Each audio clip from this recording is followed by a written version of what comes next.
Hi, my name is Gayatri. Today I want to present about improving labor skills. If I'm a Prime Minister of Malaysia, I will focus on improving labor skill because it is increased productivity and performance. When employees undergo training, it improves their skills and knowledge of the job and build their confidence in their abilities. This will improve their performance and make them work more efficiently and effectively. The next point is improve organization structure. When company has an organized system of training for employees, it helps them learn in a constant, systematic way. It also prevents the employee from learning by trial and error. The last point is reduce wastage. When employees are trained, they will learn to make goal, safe and economical use of the company's material, tools and equipment. Accidents and equipment damage will be minimized and this will keep waste, waste low. Why I not choose others? The reason is because developing new agricultural technology reduce the fertility of the soil. The excessive usage of technology in the fields reduce the fertility of the soils. One of the worst disadvantages of technology in agriculture it is reduce the fertility of the soil. By the excessive usage of technology, the soil of the fields damage and reduce fertility. The fertilizers and chemicals can increase the production rate but slowly it damages soil fertility. The second point is rebuilding tourism. The crisis is putting millions of jobs in the tourism sector at risk. Tourism is highly labor intensive and provides a high volume of jobs for low skilled workers.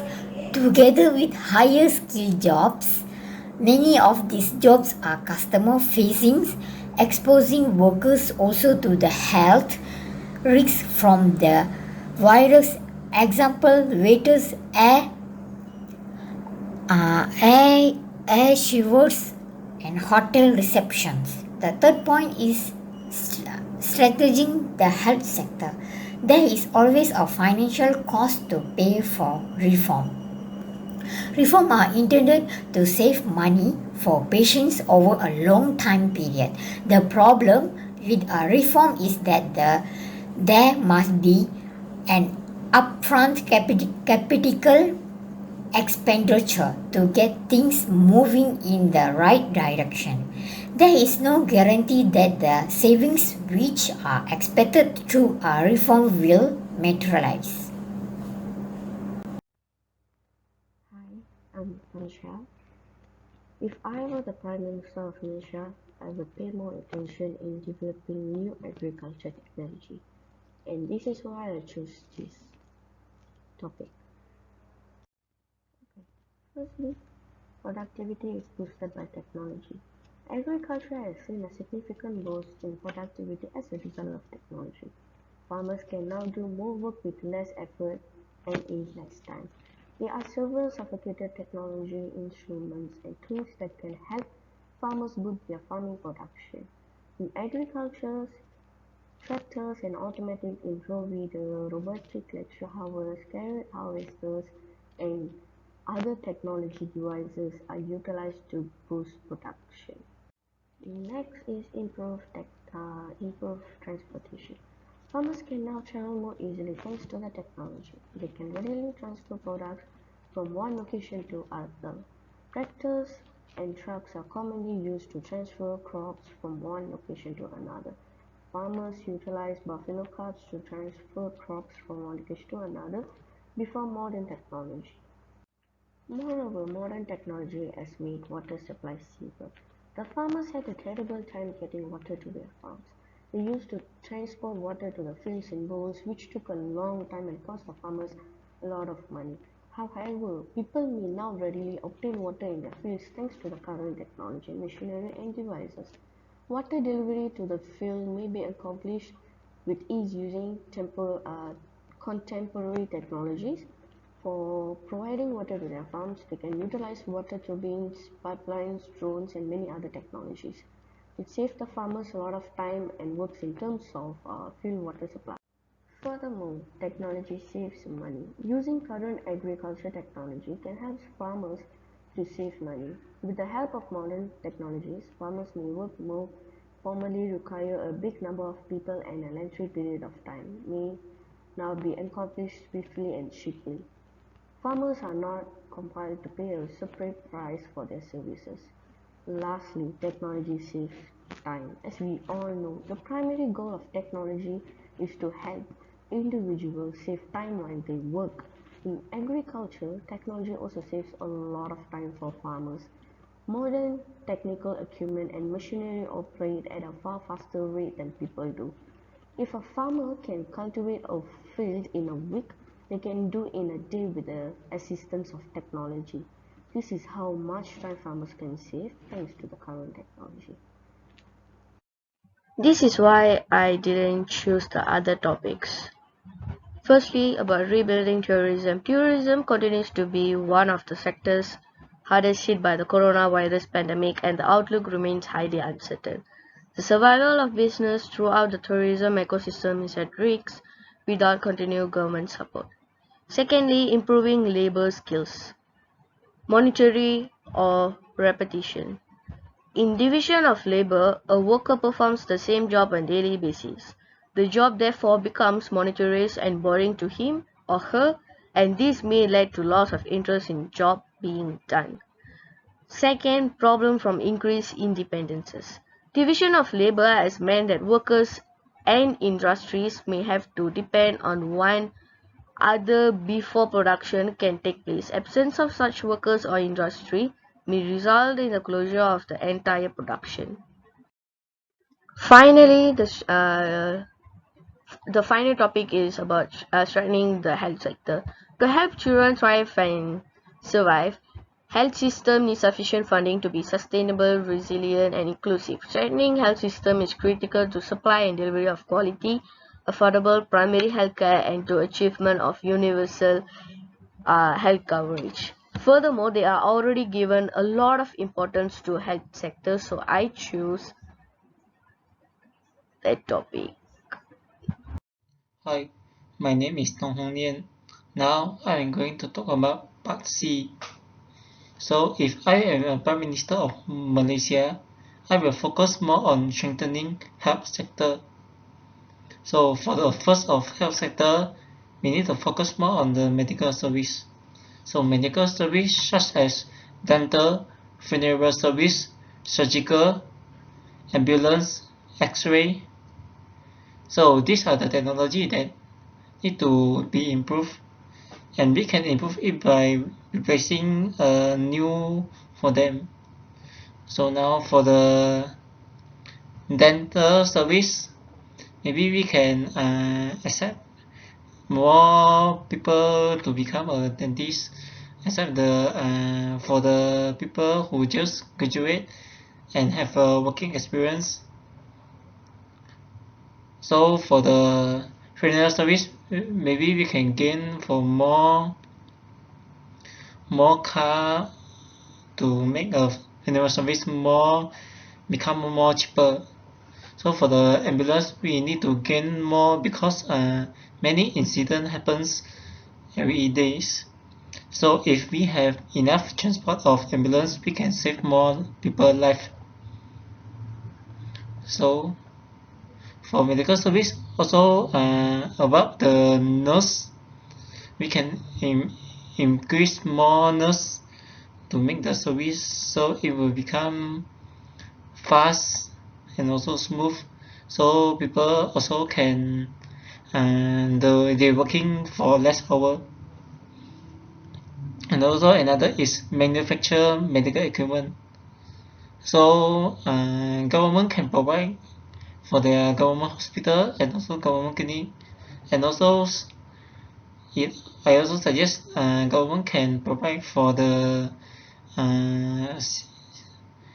for the other private hospital and also clinic. So government need to provide the newest medical equipment like ultra scanner, surgical table, patient monitor, wheelchair, hospital bed. So for wheelchair, if the people cannot walk or hard to walk, so hospital and clinic can provide them or wheelchair, and also some of them can sell to them. So for hospital bed, we need to gain more hospital bed for more capacity and for more people, so many people can get treatment and also stay in hospital to look for their situation. So for the operation equipments, government can gain more from that. Okay, next about medical insurance. So insurance companies such as Great Eastern, AIA, Prudential can cooperate with government so that they can provide more medical insurance to physician, like 1 month it can provide like 100 to 200. So another is research and development. So if scientists have enough fair and money, so they can do more experience to cure some disease like AIDS, diabetes, asthma. So if have scientists have place to work, and also there is very limited for their equipment that they don't have, so government can agree. So next is region I not choose the others. So for tourism in Malaysia already have many famous tourism place like Pulau Langkawi, Ipoh, and Kuala Lumpur. So many tourists also come for spending from like bags and some goods also, and also people likes to go to the heritage place like Ipoh, Penang, Taiping. So next is government agriculture technology. So for government for agriculture technology, so government already invest many in palm oil, forestry, and also rubber, and also the plantation also have a farm, also have IoT sensors aeronave. So next is labor skill. So the labor already have many job opportunities in a factory, and also they have a company insurance like medical insurance, also safety insurance, and labor in Malaysia that come to work in Malaysia also can communicate well in the Bahasa Melayu and also English, and also they have already have many skill like building and also operate some machines, and some of them maybe have a higher skill like being a assistant. That's all for my part. Thank you. Hi everyone, my name is Tan Kai Sing. Today I will talk about if I am the Prime Minister of Malaysia, which area would I pay more attention in order to develop Malaysia in the next 5 years. I will pay more attention in rebuilding tourism. First of all, the domestic tourism. In 2020, COVID-19 affects an 83.4% decline in inbound tourists. Malaysia received only 4.3 million tourists this year, down from 26.1 million the year before. In the early stage of recovery, domestic tourism may be the main driver behind the recovery. So everyone will choose to go for domestic trip first, and this can make our domestic tourism back on track like last time. Many tourism locations and businesses are benefiting from domestic tourism, which is delivering a much needed boost. Furthermore, as the pandemic is become lesser and lesser, we can start to do a promotion to the worldwide to let everyone knows the charming place of Malaysia, so we can attract them to our country. For example, our famous state KL, Penang, Johor, and we can recommend the famous tourist attraction and famous dining and shopping place. Besides that, We need to upgrade the facility on transportation. As we know, KLIA is the main entrance of Malaysia, so it is important to provide safe and comfortable service to the visitors. Furthermore, as a Prime Minister of Malaysia, I will not developing new agriculture technology because Malaysia is a great farming country. We produce many different foods and grains to ourselves. We have many paddies, palm oil, forests, rubber, seafoods, and fruits. With all of this, we can provide enough food to our consumer and we can also export these goods to other countries. Next, as we are entering the technology area, the whole worldwide is now rely on all the high-tech devices and robots. So for Malaysia to be updated, we should try on new technology instead of improving the labor skill. So we need to provide and try the new technology product in the next following years. Lastly, Malaysia does not need to strengthen the health sector because Malaysia already have the best health sector in the world. Malaysian patients benefit from a world-class healthcare system which is ranked 49 in the world by the World Health Organization. During this pandemic, Malaysia was facing many cases for around 2 to 3 months. However, we can easily reduce the numbers of cases within 1 month. This shows that our health sector is strong. As a result, we can see that after pandemic, tourism is the biggest effect in the pandemic. So it is important to rebuild the tourism for the next few years. That's all. Thank you.